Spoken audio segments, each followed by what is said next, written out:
హైదరాబాద్లోని మజ్లిసేతర ప్రాంతాల ప్రజలకు ప్రభుత్వం నుంచి ఎలాంటి సహకారం అందకుండా ఎంఐఎం నేతలు అడ్డుకునే ప్రయత్నం చేస్తున్నారని కేంద్ర మంత్రి కిషన్ రెడ్డి ఆరోపించారు.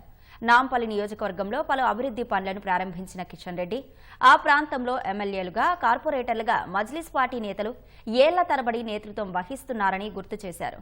మజ్లిస్ కార్పొరేటర్లు, ఎమ్మెల్యేలు పక్షపాతంగా వ్యవహరిస్తూ ప్రజలకు అన్యాయం చేస్తున్నారని మండిపడ్డారు. పార్లమెంటు సభ్యుడిగా బాధ్యతతో నాంపల్లి నియోజకవర్గ ప్రజలకు మేలు చేసేలా అనేక అభివృద్ధి పనులు చేస్తున్నట్లు కిషన్ రెడ్డి వెల్లడించారు.